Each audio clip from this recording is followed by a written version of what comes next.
Hello class! Today we've got a special lesson for you. We're looking at Transformers Prime Wheeljack. He's part of Robots in Disguise. I think that's the new line for the Transformers Prime figures. I think they're all robots in disguise, really. That's the whole premise of the Transformers show, really. Wasn't Robots in Disguise a different show or toy line way back, like 10 years ago? I think it was. At any rate, there he is in his car mode. We can see that he has double swords, not dual swords, but double swords. And he's Wheeljack, and there we go. He's an Autobot. Hallelujah. I'm glad they pointed that out, because this emblem up here doesn't tell us, and the fact that he's got an Autobot emblem on his chest here doesn't tell us, and he's flippin' Wheeljack. He's an Autobot. That's what he does. At any rate, there he is in the packaging. Over the side here, Deluxe Class Wheeljack, Series 1003, so I guess he's the third figure for that wave. Here we've got his stats. I've never understood these stats, because it's really just arbitrary numbers, isn't it? Like, really? We've got strength, intelligence, speed, endurance, rank, courage, fire blast, we'll come back to that one, and skill, and we've got cute little numbers beside all of them. So he's pretty strong, he's got lots of courage, lots of fire blast, and he's highly skilled. But his rank isn't really that great. He's only 6, so he's like a foot soldier. He can go get blowed up. What the hell is Fire Blast? Can someone tell me? Is it fire power? Is it his ability to pew pew pew? It just seems stupid that they call it Fire Blast. Is it so we don't say, you know, ability to shoot things in the face, because that might warp the kiddies or something? It's kind of silly to me. At any rate, if you look at the back of the packaging here, you can see Transformers Prime. We've got some of the primary Autobots, so Prime, RC, Bumblebee, Ratchet, and they keep showing Cliff Jumper, and I know it's because they want to sell Cliff Jumper toys, and that's awesome. The dude's dead! Quit showing him here! At any rate, let's see, oh, that's something interesting. You can find them on Facebook, there's Transformers.com, and hey, you can find Transformers on YouTube. Would have never thought of that. At any rate, here we can see Wheeljack in his robot mode and his car form, and he still has the dual swords, and in both modes. And we can see we're going to be able to attach the swords to the front of the car. Doesn't seem that practical for me in terms of offensive capability, but on the other hand, when I'm driving to work, how awesome would that be? Like, that's a stay the hell out of my way, or it's gonna hurt. And I like that. Anyways, the only other thing we can really talk about him is if we just camera up a little bit, we can see here, as a former member of the Wreckers, Wheeljack can take care of himself. That is awesome. He can take care of himself, which I guess he does, since he showed up for one episode in the first season, and he has returned in the second season. Well, I guess maybe we can talk about that a little bit more later. So at any rate, what we're going to do is we're going to open this up, and we're going to have a closer look at Wheeljack from Transformers Prime. We'll be back in a minute. Alright, here we've got Wheeljack in his vehicle mode, his Earth vehicle mode, although I'm not sure which Earth vehicle he's really supposed to be. It's clearly a sports car of some kind. It reminds me of a Vet, just a little bit, just the shape of it, and especially the wheel wells up here. Coloring is what we'd expect from Wheeljack. Lots of white. He's got some red and green accents, which reminds me of Christmas. And I hate Christmas, so that's kind of bad. So maybe just the red would have been better. And the silver up here, or the darkish gray up here on the top, and then as well up here. And the rims are nice. Actually, I really like the rims on this one. At any rate, he does roll around, which is good. And we can see the windshield is kind of that translucent blue color, which is excellent. Now, there's one other thing we can do, besides just roll the car back and forth. We can take his swords, and we can mount them onto the front, which I think we saw on the packaging. So we can put one up there, and then we can put another one here.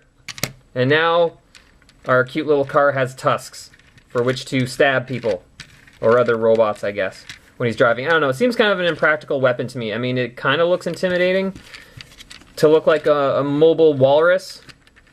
But yeah, I could live without that. Now, the other thing we can do with the swords, I'll take swords, is we can mount them here on the sides. There's a little hole on each side, And we could actually put the swords in here if we wanted to. Why would we do that? I don't know. But we can. I'm wondering if maybe this was originally intended for rocket launchers, or maybe the weapons will be interchangeable, or something along those lines. But we can put them there if we really, really wanted to, but I won't do that for very long. But most importantly, the thing I like best about this, and I don't even know if they showed it in the instructions or not, I can't remember. At any rate, if you look here, we've got 2 pegs at the bottom. Actually, these are his feet. And if we take the swords, we can put them on the pegs in here, which means we can store the swords on the vehicle without it looking like a giant mobile elephant. Although elephants are mobile, but they don't have wheels that I know of, right? So that is excellent. I love the fact that we can put the weapons on the car and it doesn't look stupid, and so it's all there together. Excellent, excellent, excellent. So I think we probably should transform this. So we'll get rid of his swords there. My way of transforming new Transformers for the first time is really just to kind of pry at them until they start to come apart. It's worked for me pretty well so far, so we'll start with the legs here. We're going to flip this piece down. We're going to flip this up, and then over. So we've got one leg. And like most Transformers, Wheeljack here is going to be symmetrical. Bulkhead calls him Jackie on the show. I can only think of one person who could be called Jackie and get away with it, and that would be Jackie Chan. And that's because if he wanted to, he would whip your ass, and that's even with him being like 80 years old or something. So there he is. There's his legs. I guess we can adjust the camera up a little bit so we can finish. So again, I don't think the instructions show it this way, but I just tend to pull apart on stuff until it comes apart. There's going to be his shoulders. Flip this down. These shoulder bits have to go up, this gray part here, and you have to really make sure you get them all the way up in place or it won't work. There we go. We can pop the hood down, or the top, and what we have to do actually is kind of neat. We have to fold the chest piece together to reveal his head. And we should be able to snap all of this in place, hopefully. Believe it or not, I have done this once or twice before already. There we go, hear that snap, and it means either you broke something or you finally got it put together. We can flip those back. His hands, we're going to flip the piece of windshield forward to get one hand, and then we can do the same with the other. And we can bend the elbows here if we want, and voila, we have a Wheeljack shaped robot. Maybe we'll just the camera back down a little bit. So there we go. Now in terms of his sculpt, you know what? I mean, most of what we saw in car mode is most of what we're going to see in robot mode, but there are a few things I do want to point out. First of all, I want to look at his head, and I think we lost a great opportunity here. His head, his face is much closer to how he looked in G1, so it's got the plate up. And he did display that in the show when he was going around kicking people's asses, both in the first season and in the second season. But I can't remember if it was textured like that. I just don't remember. I recently watched it, but I can't remember. But he has the familiar fins on the side of his head. They don't light up, which is too bad. But speaking of things that light up, the back of his head, whoa, it's kind of that translucent plastic. So what we're going to do is we're going to take a really bright LED light, and we're going to try to shine it on there so you can see how he'll look with the bright eyes. There, we can see it in there. Plus, we can just see the light shining. I always like that, but it's pretty hard to get a light doing that without washing out everything else. So his eyes do light up. That's pretty cool. Plus, I just like using that light. That light's awesome. Now, in terms also of the mold, the other thing that really sticks out for me is his hands. I don't know how well we can see them there. The hands to me, and they're not closing fists, because guess what? He's going to hold swords in a minute. Looks very similar to the hands on the show. A lot of the Transformers, at least the Autobots do, have very similar looking hands, Prime and Bumblebee, and they have different numbers of digits and stuff, but they all look very similar, and I like the fact the hands on this figure look very, very close to how they do on the show. At least that's how it reminds me. Excellent, excellent, excellent. The paint on this figure, you know what, the paint application is pretty good. I so far have not seen any real bad blemishes on there. The red isn't great, but otherwise it's not too bad. And again, a lot of red, white, and green, which is more or less what we'd expect from Wheeljack. Now, in terms of articulation, I suppose we have to go over the articulation. I keep folding that thing. His head moves around pretty well. It's on a ball joint, so we can move it back and forward, and we can rotate it all the way around. His shoulders will go all the way around. There's an extra joint here at the shoulder where the wheel is. So we can bend the arm out that way if we choose, but I generally try not to because then he looks really funny. Like his arm, like he's separated his shoulder or something. So try not to do that too much. We can bend at the elbow, and his wrists look like it's on some kind of peg or ball joint. Oops, sorry, in there. So we can move that up and down and rotate it around a little bit. There's absolutely no articulation whatsoever in the waist area. Nothing. Or the hips. The legs themselves, though, they're on ball joints, so we have a pretty good range of motion there. Backwards, forwards, out to the side, side kick, etc. The knee bends, which is great, and his ankle has a fair bit of motion that way. We can rotate it a little bit. So he's pretty good for posing that way. Probably my biggest bitch about this figure, and it kind of slays me, is that it would have been nice if they added an extra bit of articulation here at the elbow so we could rotate his whole arm over. It would be better for more dynamic poses because we can take his swords and obviously equip him with them. Blech. But it would just look better if we could rotate the effing arm over. Ugh, it just slays me. I know, these are the things I get upset about.